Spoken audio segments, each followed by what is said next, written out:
धर्म, जात, प्रांताच्या आधारे द्वेष पसरवून सामाजिक एकोपा नष्ट करणाऱ्या राजकारणाच्या विरोधात संविधान, लोकशाही आणि स्वातंत्र्याचा गळा घोटून जनसुरक्षा विधेयकाच्या माध्यमातून हुकुमशाही लादण्याच्या विरोधात जातीय अत्याचार, भेदभाव, सर्व प्रकारच्या हिंसेचा आणि शोषणाचा विरोध करण्यासाठी संविधान, लोकशाही, धर्मनिरपेक्षता, सामाजिक एकोपा, प्रेम व माणुसकीचे रक्षण करण्यासाठी जनसुरक्षा विधेयक मागे घ्या या मागणीसाठी सोलापुरात 1,00,000 स्वाक्षरी मोहीम हाती घेतली असून ती यशस्वी करा असे आवाहन माकपचे ज्येष्ठ नेते माजी आमदार कॉम्रेड नरसय्या आडम मास्टर यांनी केले. ते पुढे म्हणाले, महाराष्ट्र सरकारने जनतेच्या अभिव्यक्तीचे आणि अन्यायाविरोधात संघटित होण्याचे अधिकार संपुष्टात आणण्यासाठी विशेष जनसुरक्षा विधेयक तयार केले आहे.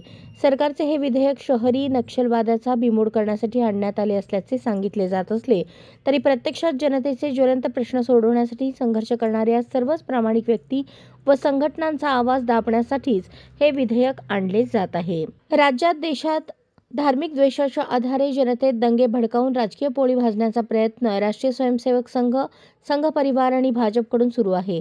संविधान, लोकशाही, धर्मनिरपेक्षतेला यामुळे मोठा धोका निर्माण झाला आहे.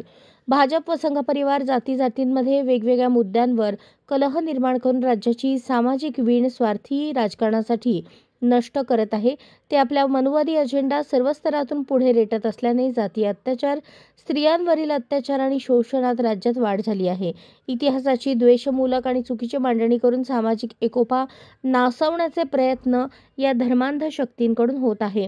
अशा या भीषण परिस्थितीत छत्रपती शिवाजी महाराज, शाहू फुले आंबेडकर आणि प्रेम व मानवतेचा संदेश देणाऱ्या वारकरी परंपरेचा वारसा असलेल्या महाराष्ट्रातील हे बिघडलेले वातावरण आपल्याला सर्वांनी मिळून दुरुस्त करायचे आहे. शिवाय जनसुरक्षा विधेयकाच्या माध्यमातून जनतेचे, जनचळवळींचे आणि संघटनांचे लोकशाही अधिकार हिरावून घेणाऱ्या षडयंत्राचाही आपल्याला पाडाव करायचा आहे. आपल्या सर्वांची एकजूट यासाठी आवश्यक आहे.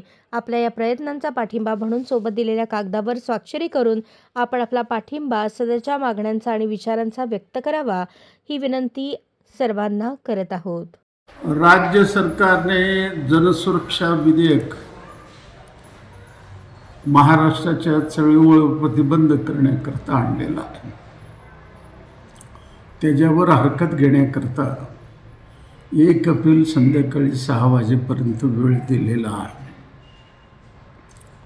सरकारच्या हातामध्ये मुंबई पोलीस ॲक्ट आहे, फौजदारी कायदा आहे, मोक्का कायदा आहे, PAPA कायदा आहे, अजून इतर अनेक कायदे त्यांच्या ताब्यात असताना त्यांनी पुन्हा एकदा नव्याने जनतेची चळवळ दडपण्याकरता जनसुरक्षा कायदा आणत आहे.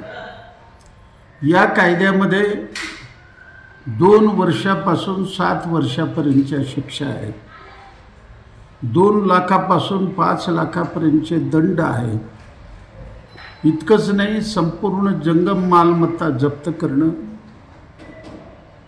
घरातल्या महिलांना, त्यांच्या मुलांना बेघर करण्याची सुद्धा पावर सरकारने घेतलेला आहे. संपूर्ण अजामीनपात्र गुन्हा असून हायकोर्टाशिवाय कोणाकडेही तुम्हाला दाद मागायला अधिकार नाही. आज UAPA खाली अंदाजे 8,000 लोक अनेक वर्षापासून तुरुंगामध्ये बंद आहे. तर अशा पद्धतीचा कायदा आणून संपूर्ण महाराष्ट्राला तुरुंग करणं आणि जनतेला त्यामध्ये घालण्याचं हा पोलीस राज्य निर्माण करण्याचा प्रयत्न आहे. त्या विरोधात CPMच्या वतीनं, C2च्या वतीनं, जनसंघटनेच्या वतीनं सोलापूर शहरातल्या प्रमुख चौकामध्ये सह्याची मोहीम आम्ही घेणार आहे. सोलापूर शहरामध्ये अंदाज 1,00,000 सह्या, संपूर्ण महाराष्ट्रामध्ये 10,00,000 सह्या, या सह्या जमा करून संबंधित जिल्हाधिकाऱ्यांना देण्यात येऊ. आणि हे जर सरकार मागं घेतलं नाही तर 20 मेला देशव्यापी सार्वत्रिक संप होत आहे. त्या संपामध्ये हा कायदा रद्द करा ही मागणीसुद्धा लावून धरू आणि हजारो माणसांना रस्त्यावर आणून सरकारला सळो की पळो केल्याशिवाय मी गप्प बसणार नाही. म्हणून आम जनतेला माझी विनंती आहे, या चळवळीत सहभागी व्हा, सह्याच्या मोहीममध्ये सहभागी व्हा. अशाच नवनवीन अपडेटसाठी जनता राज्य न्यूज चॅनलला सबस्क्राईब करा, लाईक करा आणि शेअर करायला विसरू नका.